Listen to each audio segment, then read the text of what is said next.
the industry. The Cyprus construction sector is a very important sector in the economy of Cyprus. It has always been important. In 2017, it takes about 14% of the whole economy. So it's an important sector. After the crisis of 2013, the construction sector is the sector that has driven, I could say, the economy, and is now the best year after the crisis. 2018 is focused to be better, but I have 17-year figures here.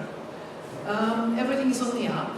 The sales contracts are up, the purchases are up, the building is up.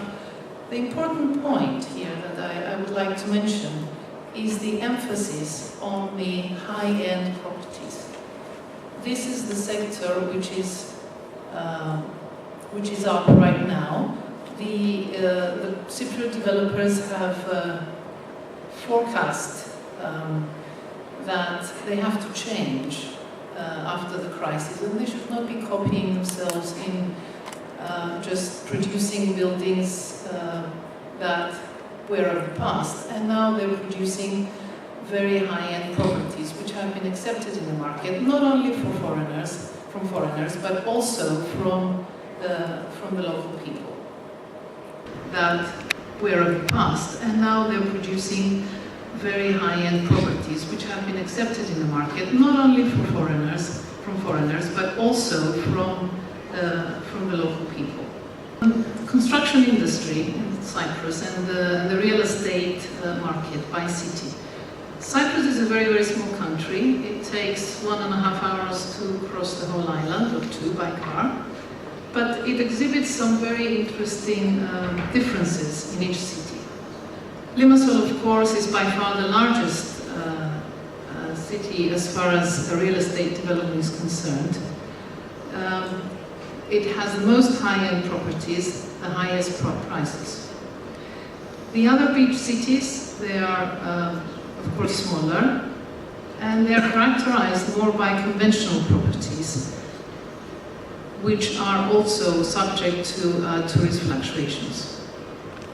Sorry, let's go back. Of course, as I said, Limassol is leading the market with very sophisticated properties.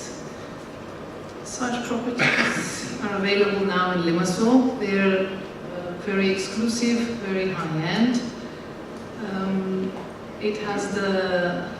They're offering not just an apartment or a house to stay in, but they are offering very upgraded facilities, wonderful views, and like a hotel living, and of course very high prices. Now here there are some issues in this that I'd like to point out. One problem is the delay in the local authorities to process permits, to issue title deeds, and to allow this development. The whole procedure needs to be overhauled, and very soon. Another problem that has arisen very recently is the difficulties in the banking sector, like Cleo before me mentioned, the difficulties of importing funds for these properties. Another issue that is becoming apparent now, this year is going to be worse next year, is the lack of labor. The unemployment that is shown, and we're all very happy that it has sort of gone away, does not exist. The unemployment figure is the people who cannot work, and many of them do not want to work. But this is a small percentage. A major issue that we're facing now, particularly in the development industry and the construction industry, is the lack of labor. It's becoming an issue, and this is going to first delay all the construction that's happening, and secondly is going to push up the costs. Now, Nicosia. I left it last being one of the most important cities, is the capital. And although before the crisis it was the city that was developing faster than the others, lately it has lagged behind.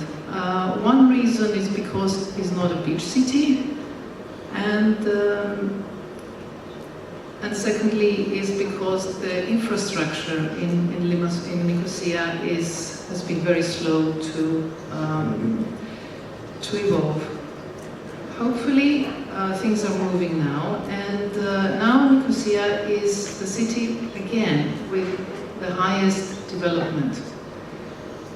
The local demand is very strong. Nicosia is not subject to tourist fluctuations. It is a very stable market, and of course it's still only 30 minutes from the beach. Nicosia is the seat of the government. It is the headquarters of all the banks, all the financial houses, embassies. Nicosia has 5 universities with 23,000 students and 16 foreign language schools. If anybody tries to find an apartment in Nicosia today to rent, it will be next to impossible.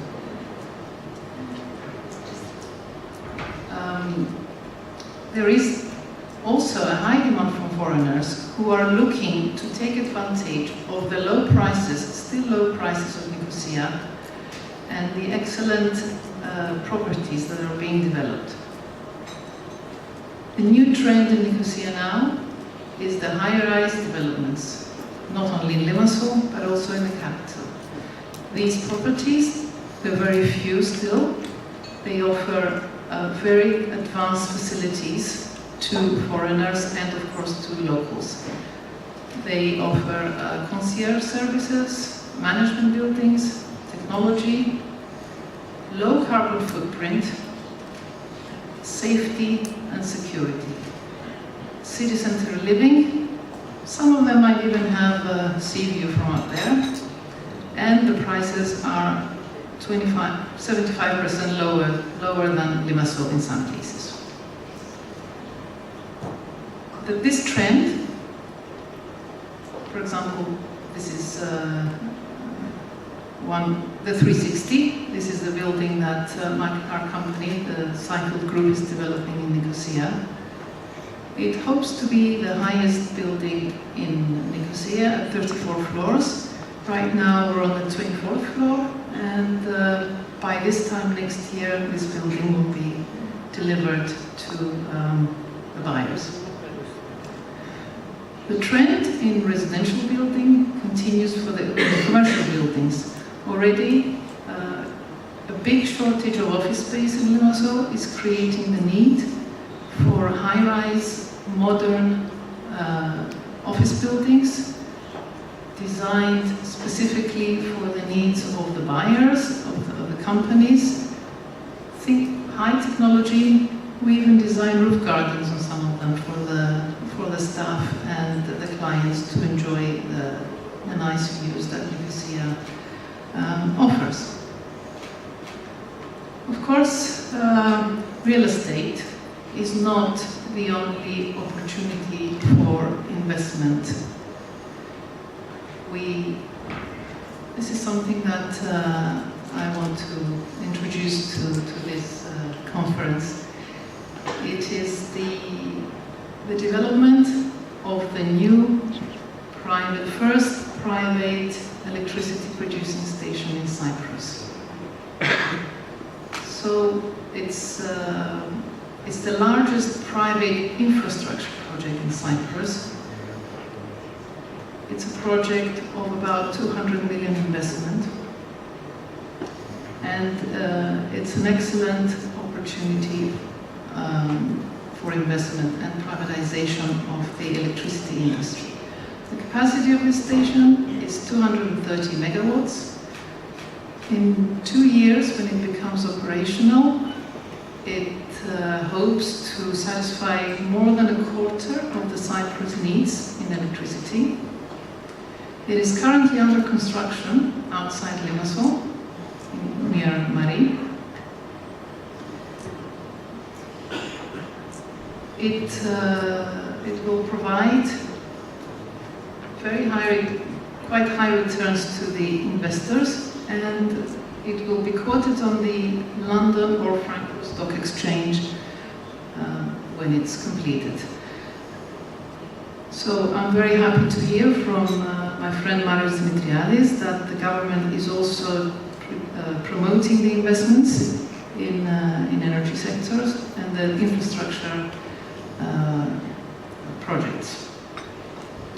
So, as with all the investment proposals, whether they're residential or building or offices, the power station provides very high and sustainable returns to the investors, secure, transparent proposal with easy exit policy, another important issue for investments.